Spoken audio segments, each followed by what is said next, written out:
दोस्तों नमस्कार। आइए जानते हैं परमात्मा और काल की वार्तालाप। आखिर क्या राज रहा परमात्मा ने 3 गुण 5 तत्व देने का? क्या परमात्मा को नहीं पता था उनके बच्चों के साथ काल क्या करने वाला है? आखिर क्या राज रहा? परमात्मा को सब कुछ पता था, फिर भी परमात्मा ने दिया। कबीर परमेश्वर जी की काल से वार्ता। जब परमेश्वर ने सर्व ब्रह्मांडों की रचना की और अपने लोक में विश्राम करने लगे, उसके बाद हम सभी जीवात्माएं काल के ब्रह्मांड में रहकर अपना किया हुआ कर्म दंड भोगने लगे और बहुत दुखी रहने लगे। सुख में शांति की खोज में भटकने लगे और हमें अपने निर्घर सतलोक की याद सताने लगी तथा वहां जाने के लिए भक्ति प्रारंभ की। किसी ने चारों वेदों को कंठस्थ किया तो कोई उग्र तप करने लगा और हवन यज्ञ ध्यान समाधि आदि क्रियाएं प्रारंभ की।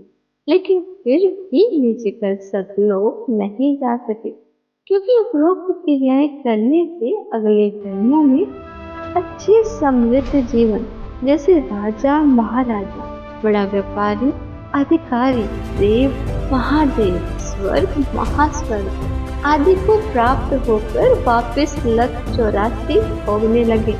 बहुत परेशान रहने लगे और परम पिता परमेश्वर से प्रार्थना करने लगे कि हे दयालु, हमें अपने निज घर का रास्ता दिखाओ। हम हृदय से आपकी भक्ति करते हैं, आप हमें दर्शन क्यों नहीं दे रहे हो? हम सभी जीवों की पुकार सुनकर कबीर परमेश्वर अपने निज घर सतलोक से जोग जीव का रूप बनाकर काल लोक में आए। तब 21वें ब्रह्मांड में जहाँ काल का निज घर है, वहाँ पर तपतशिला पर जीवों को भूनकर सूक्ष्म शरीर से गंध निकाला जा रहा था। परमात्मा के पहुँचने के बाद उन जीवों की जलन तुरंत समाप्त हो गई। उन्होंने परमेश्वर को देखकर कहा कि हे पुरुष, आप कौन हो? आपके दर्शन मात्र से ही हमें बड़ा सुख व शांति का आभास हो रहा है। फिर जोगजीत रूप में परमेश्वर ने बताया कि मैं पार ब्रह्म परमेश्वर कबीर हूँ। आप सब जीव मेरे लोक से आकर काल ब्रह्म के लोक में बस गए हो। यह काल रोजाना 1 लाख मानव के सूक्ष्म शरीर से गंध निकाल कर खाता है और बाद में नाना प्रकार की योनियों में दंड भोगने के लिए छोड़ देता है। तब वे जीवात्माएं कहने लगी कि हे दयालु परमेश्वर, हमें इस काल की जेल से छुड़वाओ। परमेश्वर ने बताया कि यह ब्रह्मांड काल ने 3 बार भक्ति करके मेरे से प्राप्त किए हुए हैं, और जो आप यहाँ सब वस्तुओं का प्रयोग कर रहे हो, ये सभी काल की हैं, और आप सब अपनी इच्छा से यहाँ घूमने के लिए आए हो।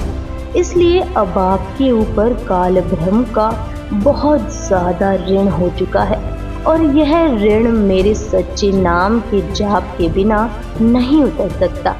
जब तक आप ऋण मुक्त नहीं होते, तब तक आप काल ब्रह्म की जेल से बाहर नहीं जा सकते। इसके लिए आपको मुझसे नामोपदेश लेकर भक्ति करनी होगी, तब मैं आपको छुड़वा कर ले जाऊंगा। यह वार्ता चल ही रही थी कि तभी वहां काल ब्रह्म प्रकट हो गया, और उसने बहुत क्रोधित होकर परमेश्वर के ऊपर हमला बोल दिया। उसी समय परमात्मा ने अपनी शब्द शक्ति से उसको मूर्छित कर दिया।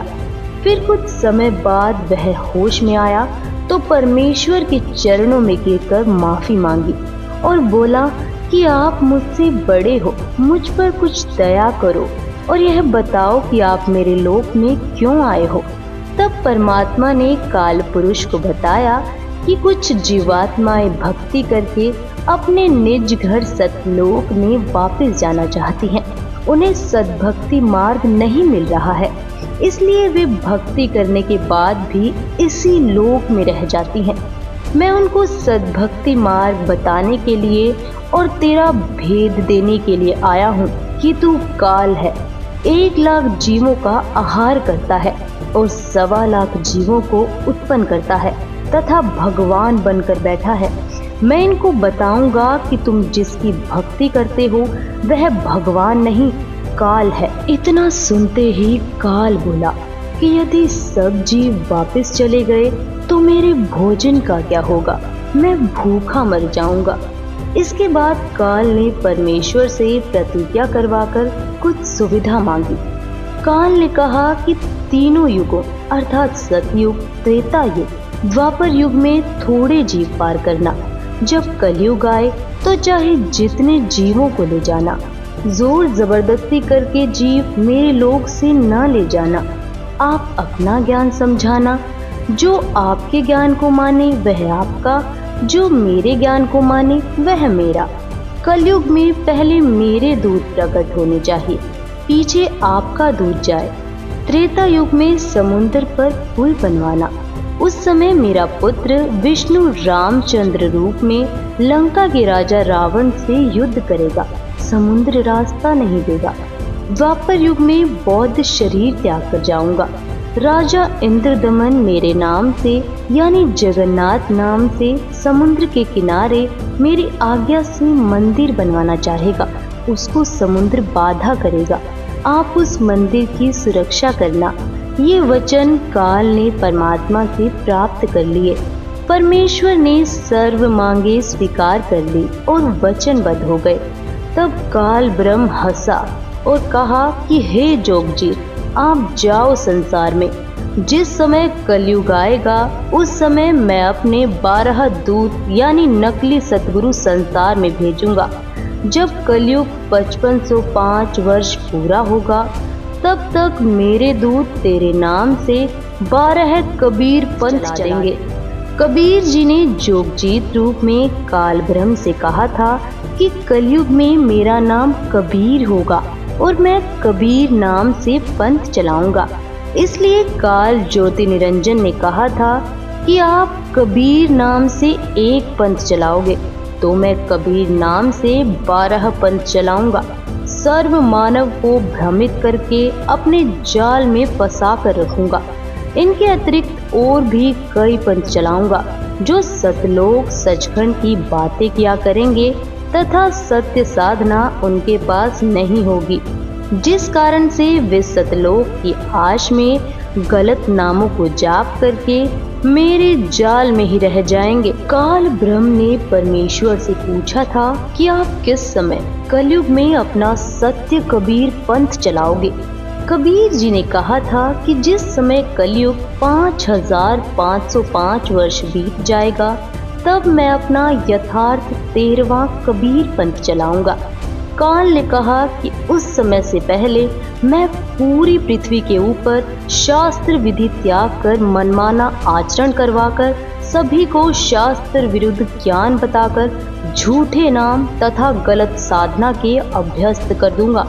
जब तेरा 13वां अंश आकर सत्य कबीर पंथ चलाएगा उसकी बात पर कोई विश्वास नहीं करेगा, उल्टे उसके साथ झगड़ा करेंगे। कबीर साहिब जी ने अपनी वाणी में बताया है कि सतयुग, त्रेता युग, द्वापर युग में भी मैं ही आया हूँ। सतयुग में सत्सुकृत कहतेरा, त्रेता नाम मुनिंद्र मेरा, द्वापर में करुणा में कहाया, कलयुग नाम कबीर धराया। बहुत जीवों को सतलोक लेकर गया लेकिन इसका भेद नहीं बताया। अब मैं कलयुग में आया हूँ और काल से मेरी वार्ता हुई है। काल ब्रह्म ने मुझसे कहा कि अब आप चाहे जितना जोर लगा लेना, आपकी बात कोई नहीं सुनेगा।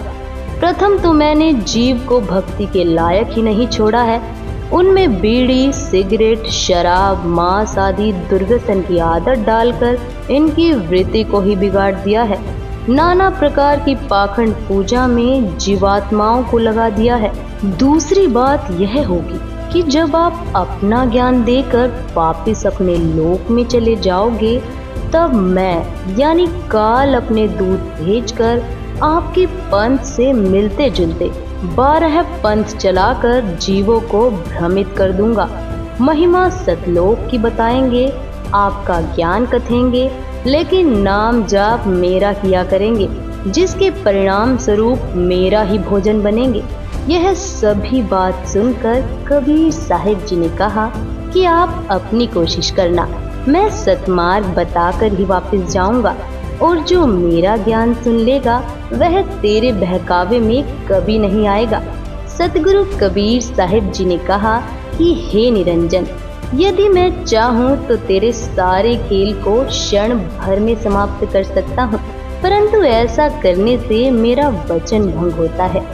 यह सोचकर मैं अपने प्यारे हंसों को यथार्थ ज्ञान देकर शब्द का बल प्रदान करके सतलोक ले जाऊंगा और कहा कि सुनो धर्मराया, हम शंखो हंसा पद परसाया, जिन लेना हमरा परवाना, सो हंसा हम किए अमाना। कबीर जी को पता था कि जब कलयुग के 5505 वर्ष पूरे होंगे, यानी सन 1997 में, तब शिक्षा की क्रांति लाई जाएगी, सर्व मानव अक्षर ज्ञान युक्त किया जाएगा।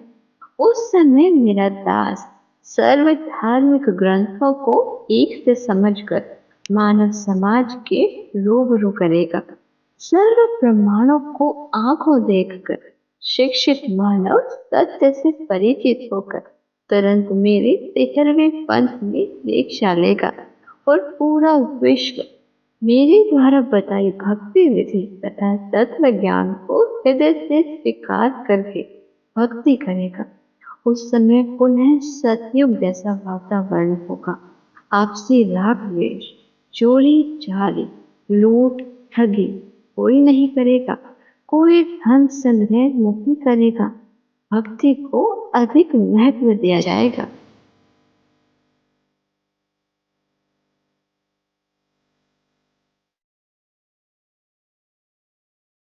आप संत रामपाल जी महाराज जी के मंगल प्रवचन संत रामपाल जी महाराज एप्लीकेशन पर भी सुन सकते हैं तथा उनके द्वारा लिखी पुस्तकें भी डाउनलोड कर सकते हैं।